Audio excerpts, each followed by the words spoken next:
Hey, welcome everybody to the Fjorg's Forge podcast, Vodcast. I'm not really sure what to call this. We're recording on Twitch, but really we just want you to hear our beautiful voices. I'm, of course, joined with Lukas, who is Luke the Lucas on YouTube, and I believe also you have your Twitter updated now, Yeah, as well as my Twitch.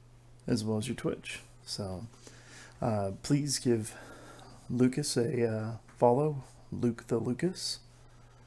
And what have you been doing on Twitch? You said you were streaming some games recently. Yeah, me and my good buddy were streaming some Saints Row the Third. Hilarious. I promise to get a laugh out of anybody. I I haven't put had it a up on chance to look YouTube. yet. I put it up on YouTube, but we had some audio issues. They're fixed now, but that first one you might have some trouble hearing some stuff. So there's two uploads of the content? No, just one. I'm working on the second one because I got to cut it all together. Got it. Got it. So I'm not familiar with Saints Row. Like, what do you do in that game? Saints Row started out as a Grand Theft Auto clone, and then just started to embrace the wackiness instead of trying to play it serious. Mm-hmm. So you're still a gang member, but it's your gang members are celebrities. You have laser vehicles. You can do all kinds of ridiculous stuff. It's just a good time. I'll have to give it a try. Well, at least at least watch your video. I feel like I never have enough time for the games I want to play that are like already on my list, let alone anything new. So summers are That, tough. Yeah. that's being an adult, you know. Yeah. Maturity sucks. But so to that's the wrong thing. That was for something else I was working on. So how did you feel about our first episode? I mean, I had a lot of fun. It's always nice to talk D&D. Yeah. Uh, I feel like I don't get to talk D&D enough. Even like if I'm playing D&D, I'm not like talking about the game cuz like even when you're having just a conversation, it's a deep dive into it. Yeah, you can never like bump into your friend at, like the store and be like, "Hey, let's talk some D&D," because you're going to be sitting there for a while, even if it's a short conversation. Yeah, absolutely. It it has become such a big part of my identity on Twitter is D&D. I mean, because I kind of have a D&D themed Twitter, but there's times where when I'm trying to promote like YouTube or like Overwatch, because you know how big of a fan of Overwatch I am. I mean, you're an even bigger fan, and I wouldn't say bigger fan. I just feel bad when I'm kind of slipping out of my lane per se and going, oh, look at this Overwatch stuff, when really the people that are following me on Twitter are there to hear about D&D. Well, I wouldn't say, stepping out of your lane because there is no real lane. I mean, if you want to do huge focus on something, sure, that's a good way to build a huge audience. But, I joined your Discord because I seen the post. It was like a D&D Discord. I was like, oh, that sounds cool. And then we found out we both like Overwatch, and that's how we became like better friends. So, putting out other content might not draw like masses of people, but the people you do draw might be like, I also like that, and you can expand that way too. Yeah, I I feel strongly about that as well. Just that it's you can't just be solely focused. I mean, there's all of us. There's more. We have there's a lot more to us than just D&D. And really, the question is D&D a complex enough game that you can have 100% of your conversations about it? I And mean, you want me to answer that question? yeah, I mean, how do you feel I about would that? I would say yes, And I would say it's so complex that two people could have a conversation about D&D and not be on the same page. Well, Because absolutely. somebody could be like, "Oh, did you see this rule change? Did you see this new ability?" Someone else could be like, "Let me tell you what my character did. This was so funny." Well, and that's the when you're saying rule change, that is what's so incredibly different about D&D compared to when I started playing D&D. When I started playing D&D, it was basically however you decided the book meant at your table. That's just how it was because you didn't go online to research it. Now you can just go to Sage Advice and find Jeremy Crawford, the writer of the book, rules author, actually saying this is how this should be. And there's been times where I've been kind of disappointed in his ruling, like where like my big beef is the the polymorph exploit. I hate that exploit. I think it's the dumbest thing to get ruled as legal. Um, but yeah, Well, I mean, go for it. no, no, continue. Well, I'm just saying, like, you can get these rules clarifications so easily now that didn't exist. So, like yesterday, we were playing a game online, and we were just talking about something like, oh, if you have a mounted target and you Eldritch Blast and you have Repelling Blast invocation, will it dismount the target? And in that situation, it was pretty simple. The DM asked me, what would be the ruling on that, and I said, well, there's nothing in the game that says a mounted target is resistant to being moved, pushed, or anything. So, and since Repelling Blast doesn't give a save or anything, it's just simply they are pushed back 10 feet, they are dismounted. And he's like, well, that really sucks because now his mounted bat rider is now getting pushed off the bat. For his benefit, the DM didn't have the bat in flight at the time, but when you have a spell like Eldritch Blast that has such a good range, and then you take Spell Sniper, uh, you can just ping people off their mount, flying mounts from, Well, you know, I mean, further far away. the thing is, what makes D&D so much better though is that it's not a video game. Even if it True. says in a book, yeah, this is legal, the DM may not want to run it that way just because they might think it might be an unfair experience or Mm-hmm. that, they can run it more fun. So maybe that did work on that mounted combatant. Maybe you fight another one later on and you try it and it's like, "Oh no, this guy is harnessed in there. He is not knocked off. You knock him and the mount back, but he is not dismounted." Yeah. Because I mean, if you're riding something that has like extreme mobility, like maybe something that can go up walls or something, Mm-hmm. you would want to be strapped in there good. Otherwise, you're going to fall off. Yeah. No. So that's a fair point. Is the saddle unique in that sense? Uh, but the DM didn't didn't say it was or didn't project that it was. A mundane saddle for like a horse would just mostly be you stay on it through your own skill. I mean, it's got stirrups, but I mean, you don't strap yourself into a horse saddle. Uh, I definitely would be more inclined to strap myself into a flying saddle. That's for sure.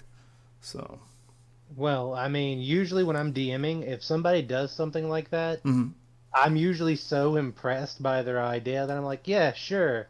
But when they try to make it a constant thing, Like that's it's their like, go-to okay, move.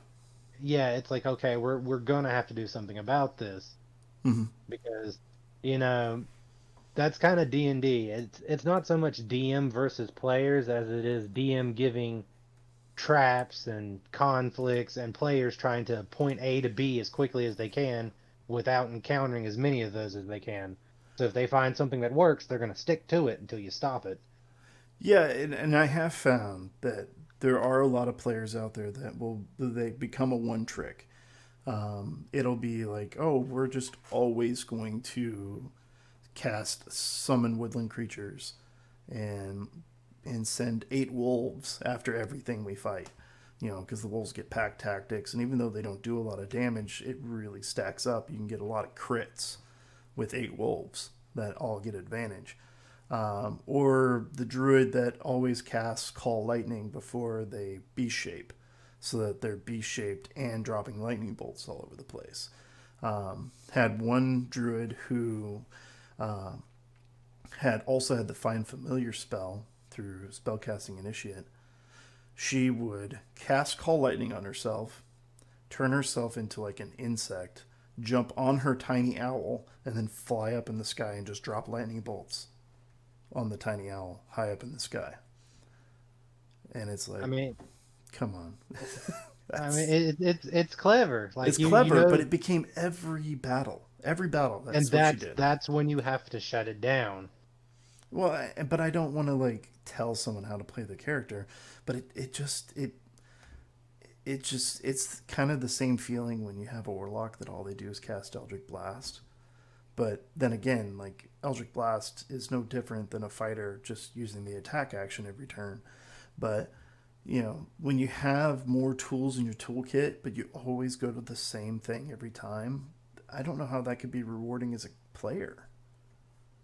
Well, I mean that like I stated before, the players trying to get to point B, avoiding as much as what you put in their way. Yeah, So when they enter combat, they're like, okay, well I'm gonna do this. This is what I always do, and it gets me through. For that situation, I would, test them against running against not using that by putting them into a long, like, slew of enemies. Because eventually you're not going to have, any wild shapes left or, the spell slots for Call Lightning. yeah. So you're going to have to Burn the utility. prioritize. And if they play through that and adapt and have a ton of fun, then you're like, okay, they're not adverse to, their one trick being shot down. But Yeah. if you do that and they're just like, man, I'm not having fun. I can't do this.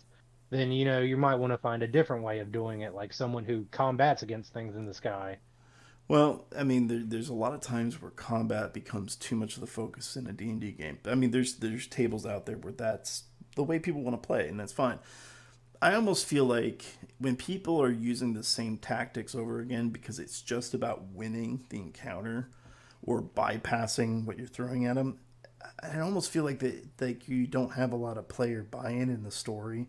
Like they're not invested in the story because nobody wants their hero story to be One Punch Man, where you have one thing that wins every time. I don't want Voltron Sword or any of that stuff. Like as a player, I don't. I want to have a versatile toolkit that can get me to the end of the adventure in a varying manner. I don't want to do the same thing every time. But if Well, you're, there's always go ahead. I was just finishing up with, if that's what you're doing, is you're doing the same thing every time. Are you enjoying that? Like for me, it doesn't make sense, but I just don't know. Is that person enjoying that? Well, there's a good section of D&D players that their focus is the war game aspect. Yeah, Their true. fun comes out of creating strategies, winning, succeeding. They look forward to the battle. Maybe not because their character's this big buff barbarian and they like playing the battle drunk character, or maybe they don't want to play like the anime monk who does all these attacks. They're in there for the tactics. They're in for I've thought this through. This is my best chance of success. This is what wins. And it can be pretty hard to, work with characters like that when you have a bunch of other role playing characters. So you can give a reason in story that weakens their character to give the other people a reason to interact with them, make them sick. Like, oh, you're losing some of your physical abilities because you're sick.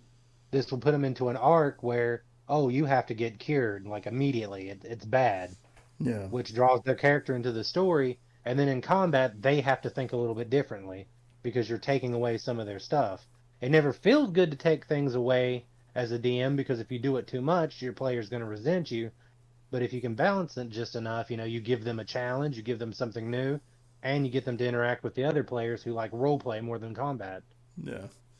Well, I mean, so speaking of characters, and should DMs discourage players from min maxing? I don't think so. I mean, it's not for me, but I mean, if that's what you want to do, then do it. Yeah. I mean, there's a lot of like ultimate build, like you see a lot of it on YouTube. They tend to be the more popular, like videos for D and D will be the ultimate build for this and the ultimate build for that, and do a Well, 1,000 damage a turn. Like you see a lot of that stuff. you say that, but I know just as many YouTubers that are like, "Let me tell you my funny stories. Let me tell you about my characters." You know, so Yeah, it's true. equal. I think I mean, there's an audience for the min max. I would be curious to find out how many people enjoy those min max videos, but aren't actually they don't have a goal to actually make that min max character. But min maxers at your table, my general beef with that is when you have say you have 5 people at your table and 4 of those people are very role play story heavy players, but then you have that one min maxer that's all combat focused. Like it's a very outcast member of that table because as a DM, you're probably going to cater to the majority, and the majority is more story driven. But you have that one player that's going to constantly feel unfulfilled because they came in with the biggest badass they could make, and they're like, "Oh, I hate all this talking and story. Let's kill something." Uh, well, like, I mean, it's difficult. It's difficult to balance around that. And I mean, the only thing I can think of is just open opportunities for, more combat, yeah, like an give everybody arena a or chance to something. shine. Yeah. I mean, it's hard being a DM because you have a group of people who may all want something different from you. You're trying Yeah, to cater all of that, balance everything so nothing's too easy, too hard, reward them when they succeed, give them a story to get attached to, characters to get attached to, yeah, and find a day for everyone to play. yeah. You know, I've said this many times on Twitter, and you're gonna get a lot of people that'll post like, "Oh, it's a joint story. It's everybody's story." I'm sorry. Like, I understand why people say that, and I guess maybe there are some tables where the DM is simply just a, a, a like an AI to control what's the content in the book, but all the story is completely controlled and driven by the players. Those tables are probably out there, but that whole concept is rather flawed. The DM is the hardest working person at the table because, like you said, they're corralling all the players to play. Typically, it's the DM that's who's available here, who's available then, who's available here. Like, can we meet up this day? Checking up on people the day of the game to make sure they're all showing up or showing up on time. They're not necessarily creating railroaded content, and I hate that term railroad because there are some fantastic linear stories out there, and really that's player buy-in on that.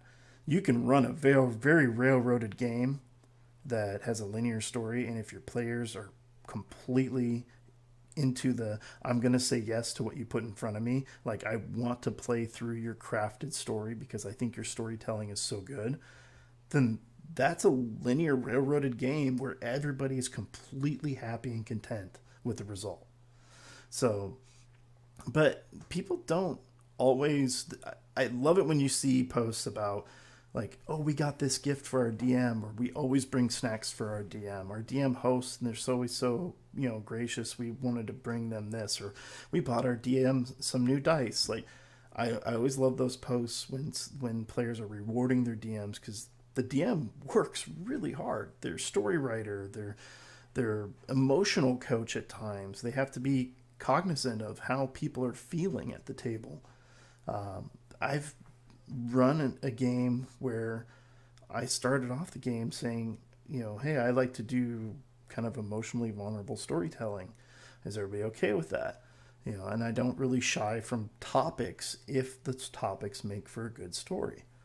And everybody's an adult at that table, and everybody said, yeah, that's fine.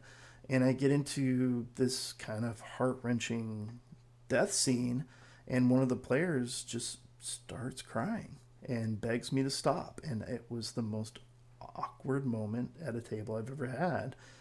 It was it was nice to provoke that kind of emotion, but at the same time, I felt really bad because I felt like I hurt this person deeply because the reaction was so strong. Well, I mean, I've never had that happen, but I mean, I've never had a chance to like run a really good long campaign. Yeah. But I mean, there's been moments from just, listening to a podcast or watching people play in D&D where I'm not even in the game. I'm just viewing it, and I've been hit with those emotions. Mm-hmm. I Yeah. mean, I've seen characters die where you're like, "Holy shit, I'm not going to get to see this character anymore. They're gone." I've seen NPCs die. I've seen characters in some desperate situation, some players who happen to roll amazingly just at the right time and you feel inspired. I mean, you can tie it all together, you know? Like it'll happen. Mm-hmm. It's just you got to work for it as a DM and as players. Well, so you know, what makes a good character? I mean, I know every table's different, but like, what do we like the most in good characters as DMs? Like, when I someone I comes to your will table. I will die on this hill alone if I have to. Flaws. Flaws make the best character. I agree. I think you'll be hard pressed to find people that don't. I mean, players might not agree, but uh, I've I had mean, plenty of players that want that. If they could have a 20 in every stat and know every skill, they couldn't be happier. But for me, I like a character that fails because there's a flaw, not just fails because they roll poorly. That's something I dislike about D&D is the random chance of rolling, where sometimes it would just be nice that things felt more organic. Well, random chance is organic, but like bad luck, like continuous bad luck, can be very disappointing. But someone failing because there's a flaw involved and it's kind of built into the character, and it's part of the role play. I always find that very fascinating when it's like I willingly take this disadvantage because I know my character sucks at this. Like those players, I always respect. well, I mean, I've played in quite a few games, and it would be nice to be like my character's, somehow a secret level 25 with every skill, a 20 in every stat. And maybe for that first two or three games, you're gonna be like, I'm unstoppable. Yeah, But I have then you're every like, epic boon. what is there left to do? Well, I yeah, mean, and that's another huge thing for me, and I read a lot of lit RPG books, and what usually sours me for those books or sours me for a D&D game if I'm a player or even as a DM, and I try and be very like I try to not power scale my players too much, but when you see a group of players that have been playing for a while or a story that you're reading and the power scale has crept so high, the creep has really gone up, and it doesn't feel like there's anything left to achieve. What's the goal? Where's the fun in that now? When you or even like you'll see a D&D game, a DM, maybe it's a young DM or someone just new to the game, and level 5 players have +3 weapons already. Like, so where do you go from there? How do you reward that player at level 10 if they already have the highest plus modifier they can get on a weapon? What do you give them at 10? A legendary artifact? So like that kind of scale is important. see, I've made that mistake before. I've given a little too much, making players too strong, and I usually try to find an in-story way to fix it. Oh, that +3 weapon got stolen. It just got stolen? Well, no. I mean, why don't you look for clues, and it can lead them to something they have to deal with, a guild or, an enemy or something. Mm-hmm. Because, I mean, it's hard to balance. Well, do magic weapons add to a character's story, or are they just a power creep? I mean, that is extremely dependent. Not, I don't mean like legendary weapons because Yeah. they're so amazing that they probably have their own story. But there's been times where I've played and I've had, a regular weapon and it's like, oh, hey, here's a magical, better thing. I'm like, that's great, but I did kind of like kill this big enemy with this. I've had this for a while. You know, Yeah. I've named it. I've used it. Hmm. This is better, and I'll probably use it, but I don't really want to give this up. This is Squirrel Crusher. Squirrel Crusher is my best friend. You know, Exactly. you know. I think that I would like to see more magic items in the game, and more.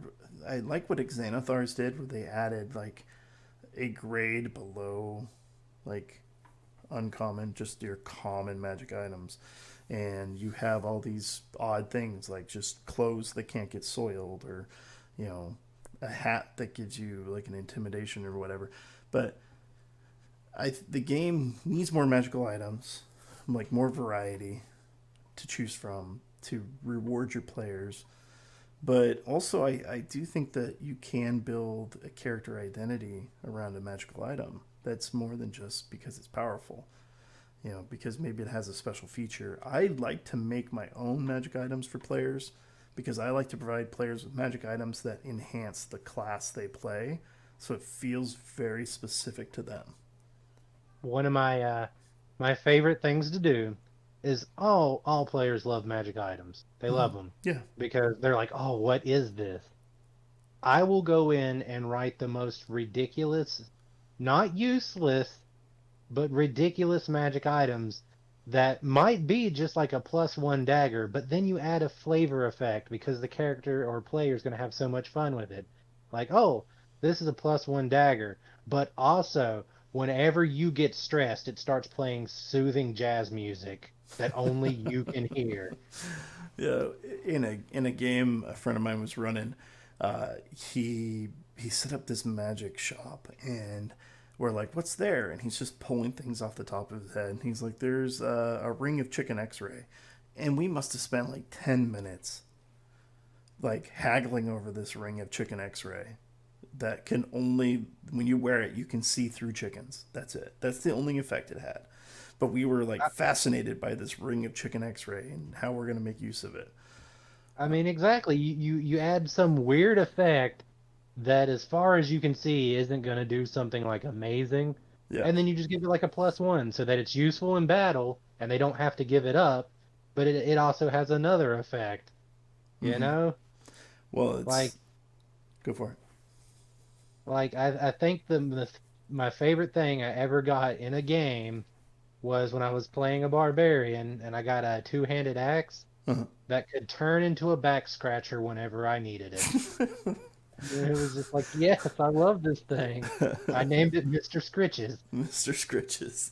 I Yes, it was so much fun. I gave my players a ring of roses, and so they when they identified it, and it's like I forget what I had on the card. It's even in like I did a thing of magic items for character classes design a while ago, but it had this description that like yes, even your foulest odors will smell like roses, and it literally just turned your farts into rose petal Oh my smell. God.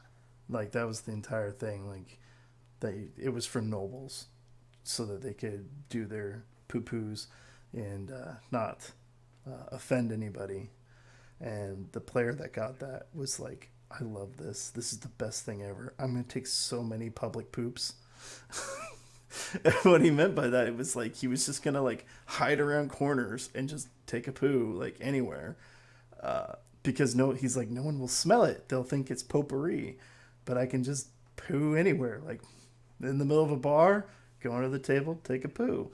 Like, I okay, mean, exactly. that's how you want to use this item. Fine, but yeah, the ring of roses was so he could do all his stealth pooping. So I'm like, well, it doesn't cover up the sound, and he's like, oh, that's a good point. Oh So God. he had, I think he had cast like magic mouth or something on his keister. So anytime he like Pulls every down his time he pants. went to do that, the magic mouth spell would trigger and it would play like Ocean Breeze or something. I forget, but yeah, there was way too much time spent trying to figure out how he could take public poops. Some So of my favorite characters have been my favorite characters because of how they interacted with the objects they were given. yeah, yeah. And really, it's a game of creativity. So, and to be honest, like, I love character building. You know, not just like their backstory and stuff. I do like going through the player's handbook and Xanathars and be like, oh, what multi-class could I do to do this? I mean, I remember early on in 5th edition when all you had was the player's handbook. I'm like, man, I'd really like to play a ninja. Like, how would I make a ninja? And I'm like, well, I gotta have like ninjutsu and stuff like that. So I was like, well, if I go 6 levels monk and I do Way of the Shadow, so then I'm gonna have that shadow teleport at 6th level. And then from there, I'm going to do at least 3 levels of Warlock. So I can cast a few spells, do a few things, and then maybe I should go into Druid, because Druids can get summons, and then I can do, you know, a summon beast, you know, like Naruto, where they have like their frog thing or whatever. But it's fun when you like look at multiclassing as a way of, because 5th edition does a great job of not punishing you for multiclassing, unlike other editions that really punished you for multiclassing. But 5th edition, it's like, yeah, go for it. Not only can you multiclass, but you can also take the subclass within that new class. I mean, so for me, like the funnest part of character builds is multiclassing. I'm back and forth on multiclassing. Yeah, I feel like certain classes were built to be multiclassing because their higher end abilities are just nothing to write home about. I they're mean, you want to get very them front high. loaded, very front loaded. Yeah, I mean, I don't know how to say this. The Bard, level 20, you get a free inspiration. There you Well, go. so the only high level bard that I would be fearful of is a College of Swords bard. Because when you Well, start doing blade flourishes with a D12 and it's an AoE attack, that's pretty gnarly. I mean, it's really nice, but that is one specific subclass, while most Yeah, of the others are focused on buffing or debuffing the yeah. enemy. Or adding a D12 to your AC as a bard So, is pretty ridiculous.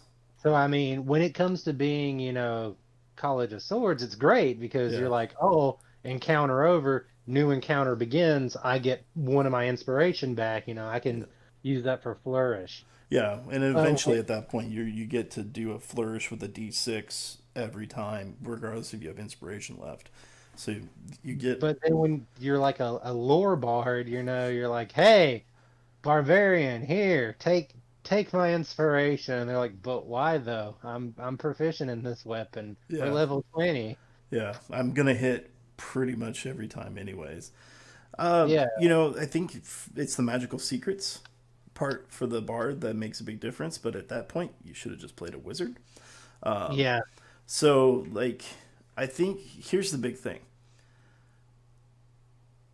Critical Role and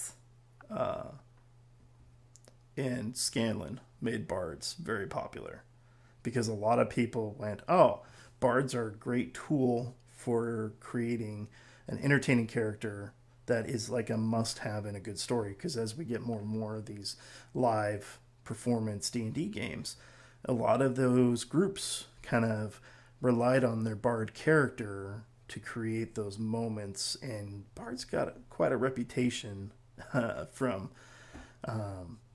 of Stanlin.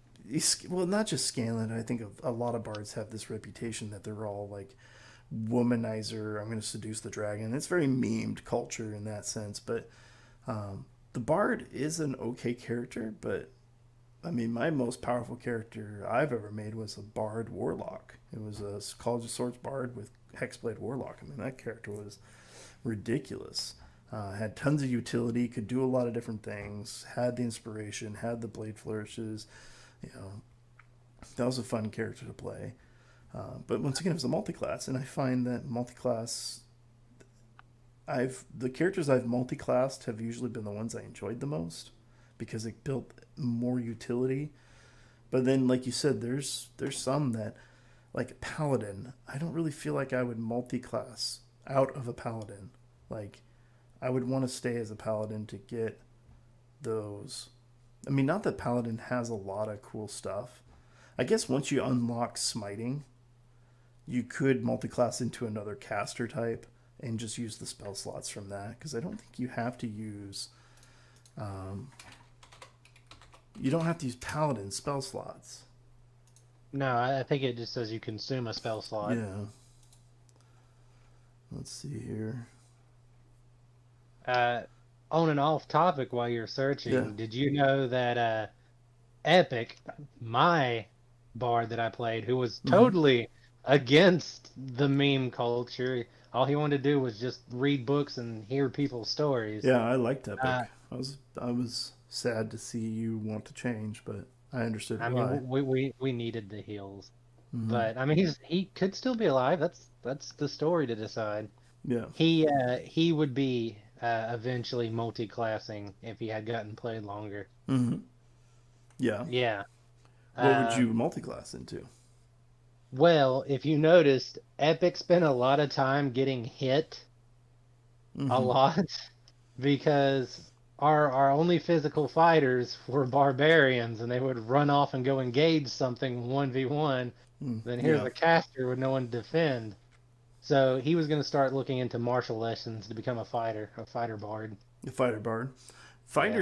Fighter is a great front loaded class. I mean, 3 levels fighter can get you a lot. Yeah, that gets your action surge, doesn't it? Yeah, action surge is 2nd level. I mean, just I usually say go 3 levels into anything because it's going to give you at least an archetype. And yeah, because I mean, with action surge, it says you get another action. It doesn't state what you have to do with that action. Yeah, So he could literally use action attack, second action from action surge to cast a spell, yeah. and then bonus action to throw inspiration around. Well, yeah. I mean, that's the benefit of the action surge is it literally it is the only way in the game where you can cast 2 spells, consuming spell slots.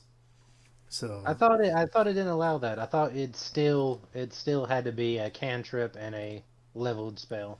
well, there's so many different takes on that.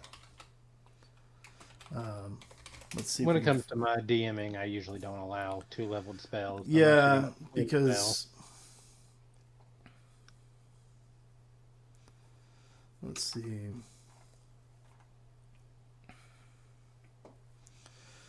These regardless characters.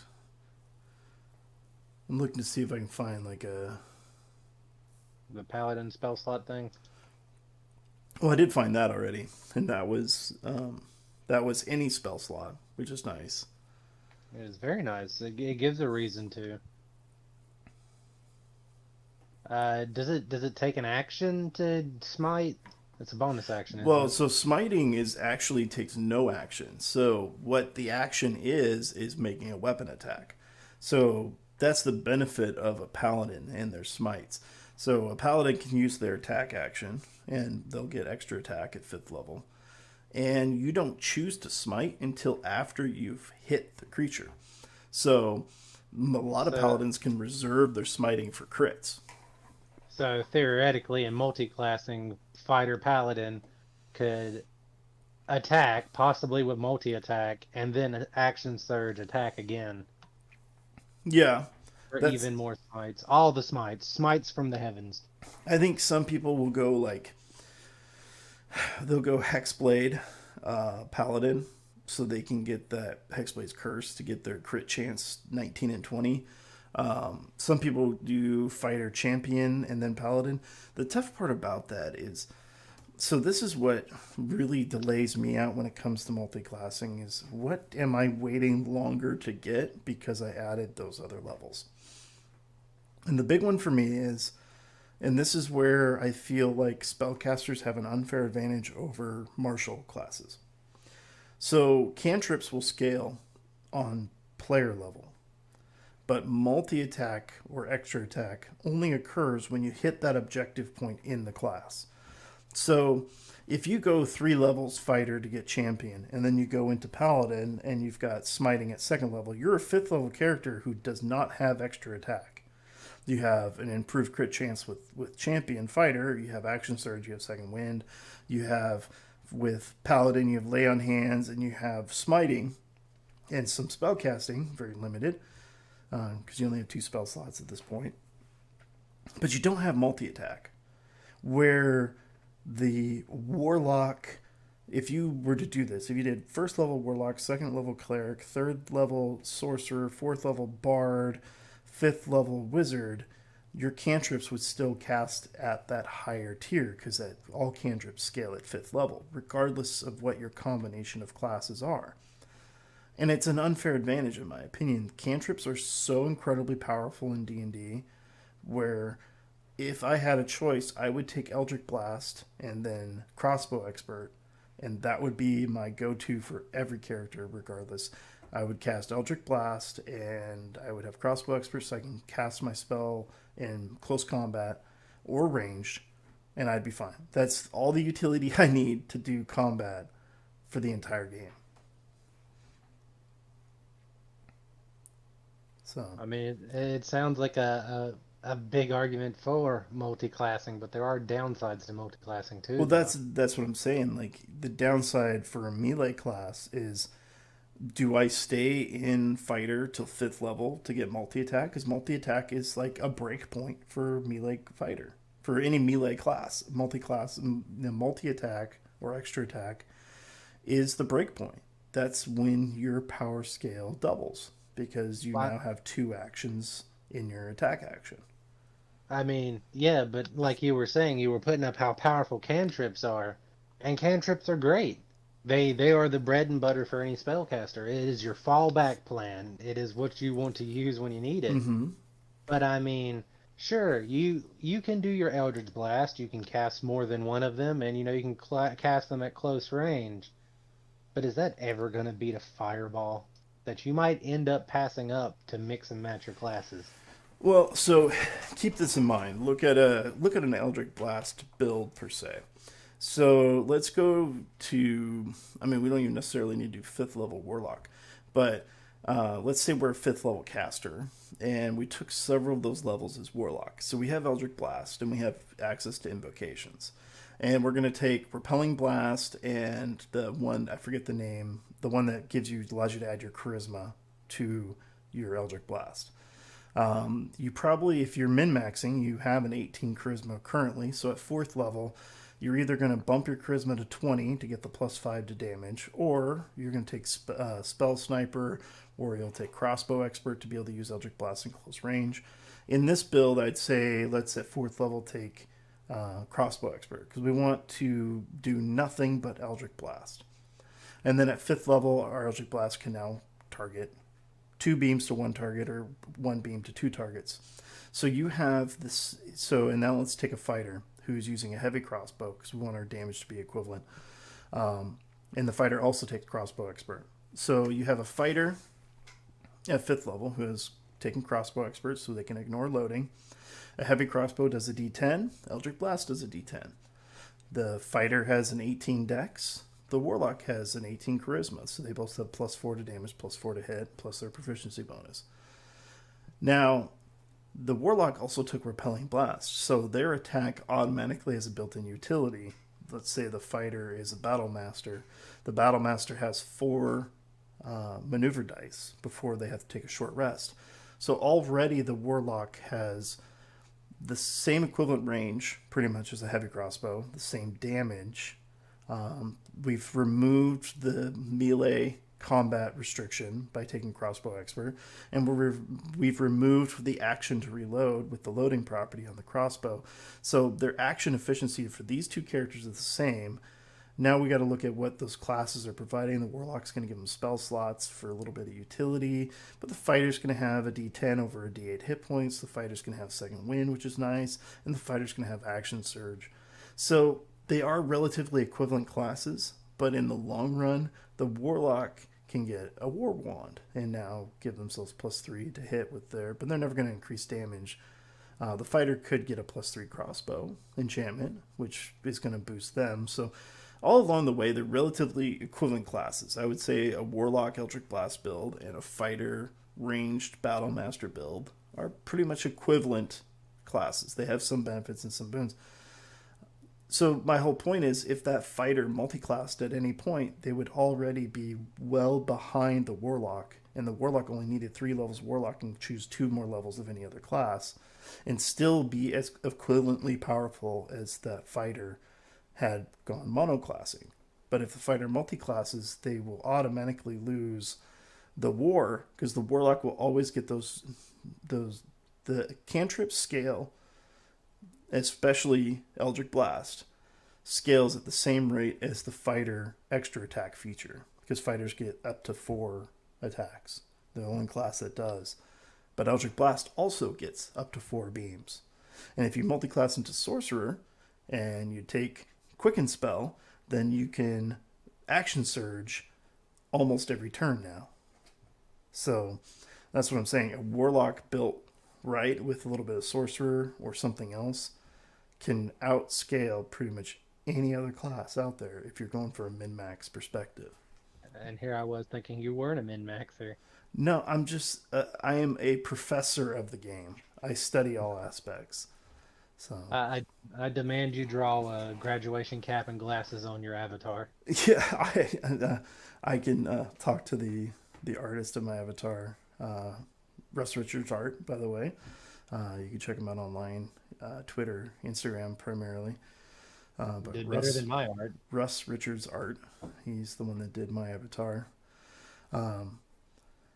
Yeah, I actually have a version of him with a Disney hat because he had done the avatar for me, and then I was taking a trip to Disneyland, and I wanted to put Fjorg in the pictures. So he sent me a second version with a Disney hat that says Fjorg stitched on the hat.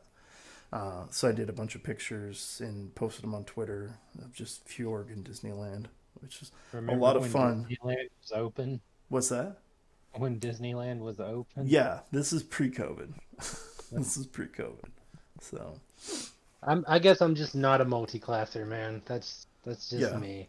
I'll do it every now and then, and there's some fun builds I'd like to try, but yeah. I just mean, not. for me, if I'm playing like a druid, I don't want to multi-class a druid. Like people do the barbarian druid to try and get the barbarian's rage in with their beast shapes, but and that's fine. But those just like if you do 1 level barbarian, it's not too bad. If you go 3 levels barbarian to get that bear totem, now all of a sudden you're looking at a huge CR loss in the long haul for that druid. So as the group is leveling up, because you really got to look at the druid's great if you go pure druid because it should keep up with the scale of the encounters. But if you start multi-classing out of druid into something else, that druid's power scale kind of dips and now they're below the CR of your average encounter, and you might find that even though you are beast shaping into something that has resistance to all damage except for psychic, you're not able to get to that next tier of beast as quickly or as effectively, and you might fall behind. Where a full like Circle of the Moon Druid is probably superior because you're going to get those better beast shapes sooner. That's just my take on it. Quick side note about druids, because you brought them up. Mm-hmm. I will not this month, but next month be running a one shot where all my players are level 12. Yeah, yeah, you've been doing mini painting and stuff for that. Yeah, one of my players is going to be playing a druid, and I looked at the CR chart for what he could turn into because he's not multiclassing. He just wants to turn into animals because he's never played a druid. Yeah, And I see that mammoth there, and I really hope he uses it because he's not going to think about it, and the guy who has the most experience at our table with D&D isn't going to think about it. yeah, We're in a city. They're going to be in a city the whole game, yeah, and he's going to turn into a big hairy fuck off elephant inside of a city. Hopefully inside of a building. yeah, and So cause some I real damage. yeah, I'm looking forward to that. So, I'm almost tempted to even buy a Mammoth Mini just because I'm pretty sure that's what he's going to turn into. a really helpful tool that I found, and there's been talk on Twitter recently about phones at the table. And I think some technology is useful because there are some really helpful tools out there for D&D. But yeah, if your players are just nose first in their phones, that is an issue. Either with their commitment to the game, maybe it's a lack of interesting story, or it's just combat in D&D when it's not your turn can be very unfulfilling. But a great app for someone that is either going to play a Beastmaster Ranger, which I'm sorry if you do, or if you're just going to be a Druid, a app called Companions is an app that I've used a lot. It allows you to sort by wild shape, by ranger pets, by familiars, by polymorph, by elemental, by fae, by celestial, and you can even have a favorites list. You can sort it by CR, you can sort it by movement. It has been a great tool as a DM to help players and as a player that may use something from that list. It gives you a real quick creature stat block and their abilities to use in combat. So it's called Companions, and I was able to get it on Android. And the image, I wish I had. I mean, this is just because we're talking about it. The Companions badge, when you're looking at it on the market, it's actually a water elemental on the badge. So, or maybe it's an air elemental. It's hard to tell. It's an air elemental. So, yeah, that would be a really helpful tool that I would suggest. Can I point out something I Yeah. just realized? It says on Twitch that you're streaming Overwatch. I just thought I'd let you know. Well, it shouldn't because I updated the. Okay, yeah, no, it updated. Yeah. But it says streaming Overwatch with 2 viewers. I thought I'd let you know. Uh, so in OBS, I had updated it, and then it posted a recommended extension. And I'm like, oh, Uh-huh. okay, I'll add the D&D Beyond extension. I don't know if it worked, um, but I never hit update on the bottom when I first started the stream, which is obnoxious. But it, I suck at this. I haven't done it a whole lot to say I'm like really proficient. I mean, shoot, I forgot to mute my phone when we first started, and then I got an email. Um, Yeah, I muted mine first thing. yeah, no, I'm an idiot. So, Man, if you stopped going to D&D University all the time and came home with your family, you'd know what you're doing. I wish there was D&D University. That'd be awesome. Oh God, I could actually graduate with honors. Oh man, a class that I'm actually willing to not skip. That's awesome. Why, why is this not like a TV or internet show, like a little animated show? You got your clicks, you got the min-maxers, the RPers, the LARPers, the Yeah. dice addicts. Well, so like that would be kind of a cool meta for a show. Like the show is about a group of people that are D&D players, and you have all the different tropes just all in that one D&D party. And part of the episode is them in like as people like around the table, but then like as they sit down to finally play, part of the episode is like what they're doing as their characters. So you actually have like you have a much broader cast of characters because you have their avatars in real life, but then you also have their avatars in the game. I think that would be a potential for a very entertaining animation for sure. I'd watch it. You know what my character archetype on that show would be? Hmm. The dice simp. The dice. Because I keep buying dice, but they never want to roll well for me. Yeah. Got a big container of dice over here. Yeah. Yeah. So it's what every single episode you just have a new set of dice, and you have reasons why they're the best dice ever. And then they just don't work for me. Yeah. I don't roll anything good. Yeah. And There's one store I can't go into because the woman's like, "We got some new dice over here," and I'm like, "You're get away from me! You keep that evil over there." and your character would have to be the most anime out of all of them. Like you would have to have like all those like tropey like the nosebleed over seeing like sexy dice, you know, and just So the most So, animated character out of all of them. well, you said anime first, so now Yeah. all I can imagine is like the lines drawing focus as he pulls up his dice and he's like, "Now, time for my ultimate attack. Yeah, Go, put one absolutely. gold dice." And Yeah, Roland's like, "One." yeah, and then in the scene should switch up where it's like swoosh across the screen, and you're like the background's slowly moving and your foreground's moving a little bit, but you're like casting out the dice, very Yu-Gi-Oh kind of like I choose you, or Pokemon, whatever. I'm not hip. I like all of those.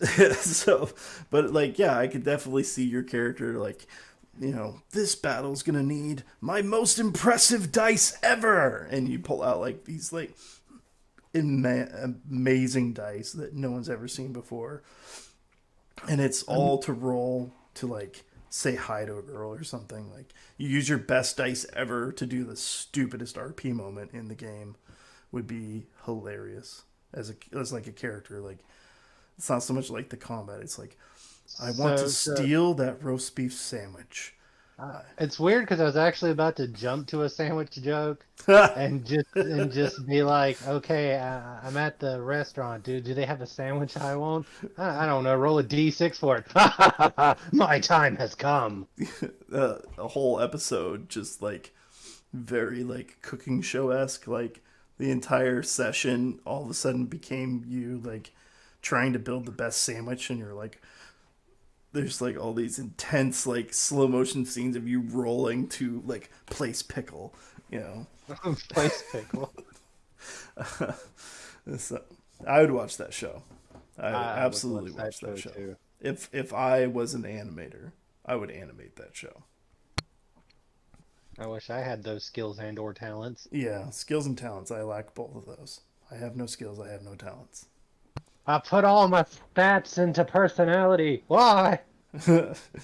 But why does nobody like my personality? You ever been the person that has too much? You know, that That's me person constantly. that's you, that's you constantly. Uh, it's I'm totally envious and jealous of artists and animators. I, I don't know. I suppose there's a lot of people out there that just say, I'm just going to learn how to animate, and they just start animating things, and they don't really care that their art, like the art that they're putting out there, is not great, but it's animated, so they're like, oh, I'm telling a story, and I'm happy with that. I'm so critical of myself, like when it comes to anything remotely artistic, that it just prevents me from doing it. Oh man, I'm exactly the same. I hate everything I make all the time, always. Yeah, I I hate hearing mean, my own voice. I find my voice to be very cringy. Like when I hear I it. uh, I say that and now all I can imagine is having a kid and be like, "Why? It's so terrible.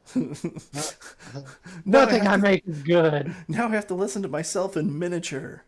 Oh, oh dear God, Yeah. the horror. Well, I think we're gonna call that it for today. Uh, I don't know. Did we stay on topic? I'm not sure if we No, really did. no, no. We tried to, but we rolled real low. We ended up in a different adventure. Yeah. We had a script. And we did not follow it. I don't know. I It, felt. it it's okay. The script's like the DM. It's there to give us guidance, but we take it where we need to. Yeah. Yeah. I just noticed you tried to covertly message me on Discord. You just now met I noticed. just now looked at that. Yeah, I don't. You're like, I'm trying to segue, and I'm like, into what? Like I can't. I don't know what you would have been. Uh, The peek behind the scenes. It's when I was like, but there's some benefits to not multiclassing. And you're like, no, we're going down this rabbit hole. Let me explain why this multiclass is the best. yeah, yeah, And I was like, oh no, it's yeah. backfired. Let me take a deeper breath because this is gonna be a long one. And fasten your seatbelts. Yeah, I don't know. I Fun nonetheless. I think there's value in not multiclassing. Like, I think you get to build a more specific character if you don't. So, But Or you could just be an asshole DM like me and be like, but what made your character multi-class? yeah, yeah. How did they learn those abilities? Because it's real weird to be like, I'm the greatest barbarian ever, and then 5 levels later, be like, I want to cast spells now. Yeah, I'm gonna take level in wizard. You know, that class that requires you to study for like a decade to even hit level one. Yeah.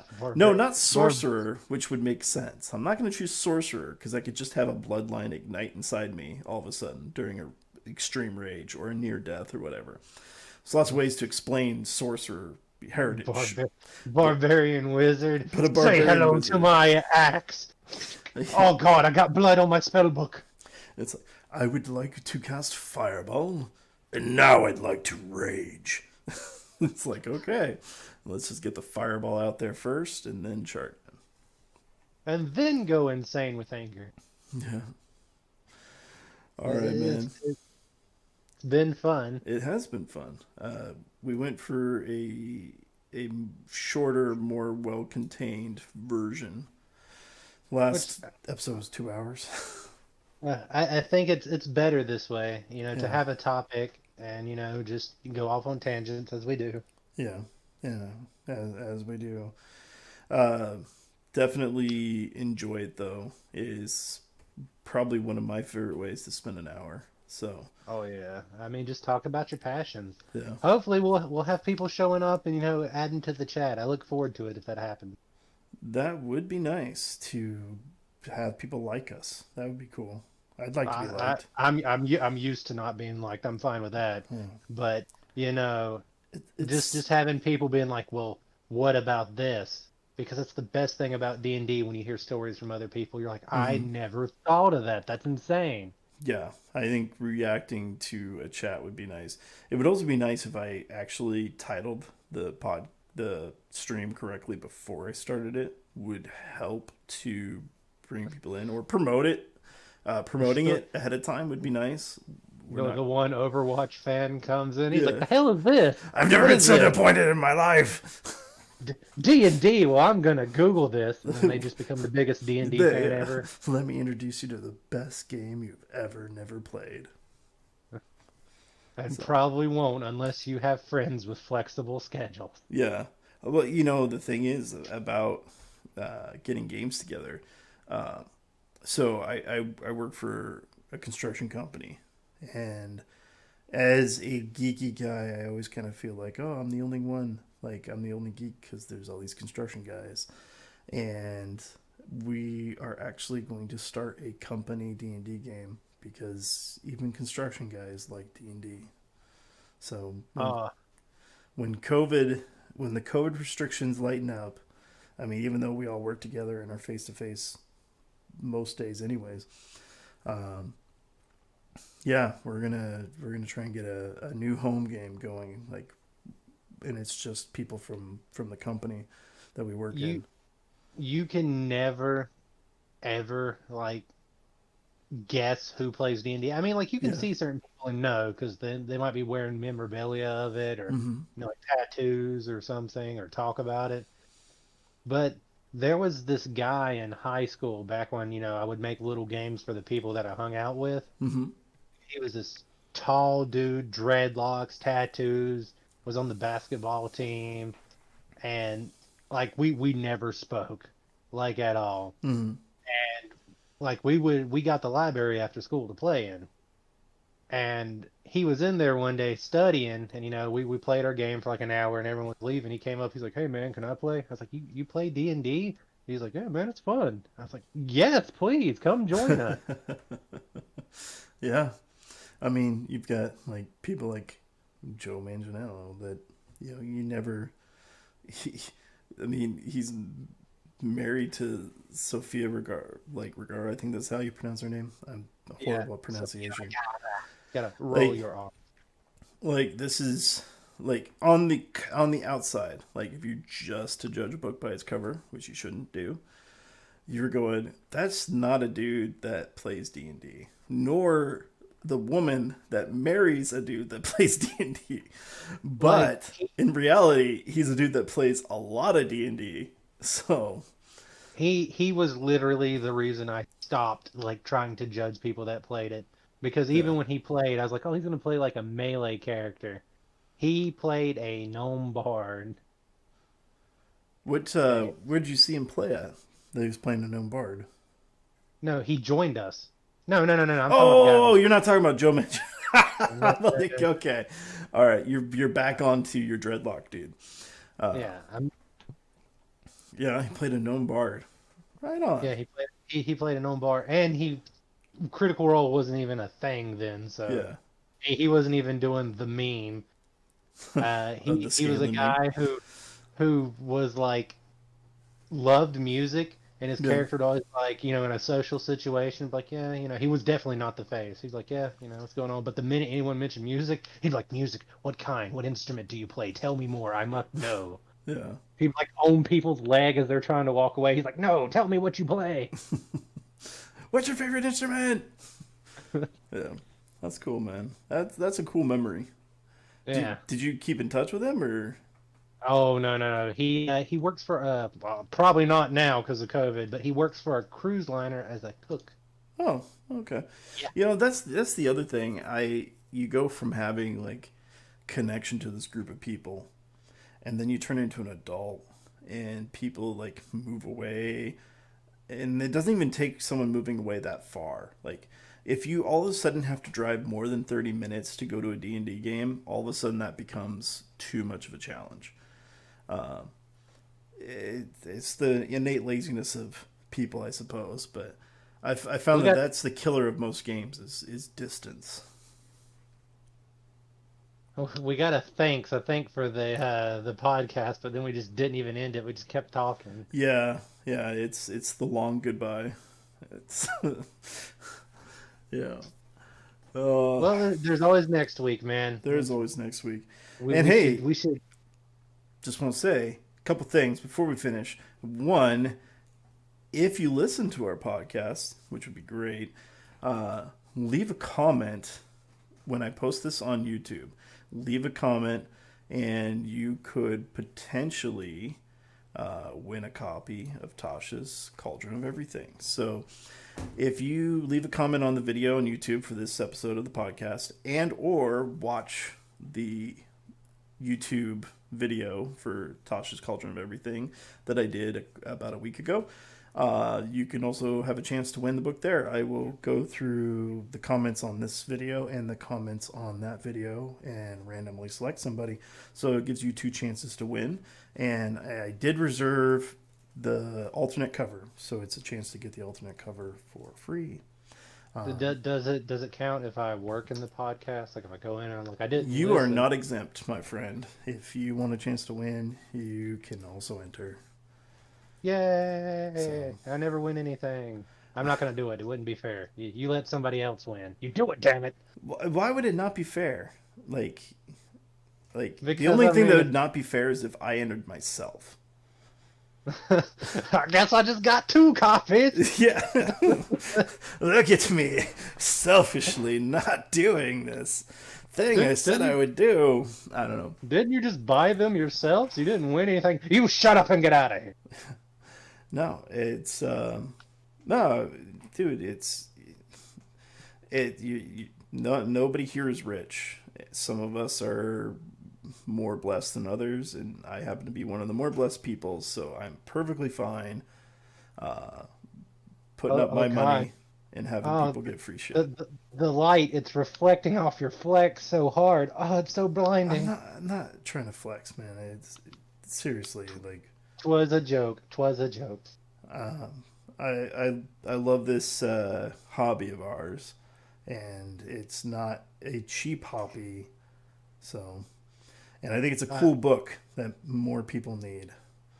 I would love to be like cryogenically frozen and wake up in 200 years and see what D&D is. And just like if everybody in the world is playing it, just like, It'll huh, just be one big LARP by then. just just wake up from the ice and be like, man, I remember when there were movies about D&D making you sacrifice your soul to the devil. What? Yeah. Get out of here, old man. Be gone. No, no. See, when you wake up, people are going to be born with a character sheet. So it won't be a birth certificate anymore. It'll be a character sheet. And Come on, Joey, roll the dice. We got to do this a couple more times. Come you on. know, instead of measuring your kid's height on the door frame, you're going to be like, okay, let's see. All right, run that 40 real quick. We need to measure your dexterity. Did your dexterity go up? Oh, let's adjust your character sheet, little Timmy. That's good job. You shaved off 3 seconds. Excuse me, I don't have my child roll dice when they're born like a barbarian. I let them do point buy when they're in elementary school. Okay? The perfect society. Yeah. Yeah. We could only hope. And it's always better for our children than it is for us. You know, we had to slum it by putting miniatures on the table. So. Oh God, virtual reality D&D. All right. Well, I would like to say goodbye. You can find us on social media. You can find me, Fjorg the Builder, on Twitter, Twitch. When Twitch, it's the Fjorg underscore the underscore builder. Twitter, it's at Fjorg the Builder. On YouTube, it's Fjorg the Builder. And on TikTok, it's at Fjorg the Builder. I'd go a little bit more into less D&D stuff on TikTok, but it's I do some like miniature like videos and stuff here and there. And how about you, Lucas? Well, I mean, you can find me on YouTube at Lukas. I'm. Oh God, what was that? Ow! That was me. Unfortunately, my headset was slipping off. I apologize. Poor headset. Sound like I got attacked. Uh, Uh, but I should be streaming on Luke the Lucas or www.twitch.tv/Luke the Lucas with my buddy Jared soon. Maybe even here in a little bit when he gets off from work. Maybe more Saints Row. Maybe I can convince him to buy Star Wars Battlefront. Probably can't. well, it's on But sale right now, isn't it? yeah, it is. The problem is he is a what's the word I want? Staunch traditionalist. So he's like, why buy that when there's the original? Yeah, but online connectivity better. Mm-hmm. Game okay now. Loot box is gone. He's like, no, traditions. Oh, they got Like, rid of the okay. loot boxes, huh? Yeah, that they got rid of the daily boxes you got for free that basically just gave you coins. Yeah. Well, maybe I'll So look yeah, into the game again someday. all right. Yeah. All right, Hope to everybody. do this next week, man. Yeah. Later. We'll do it again.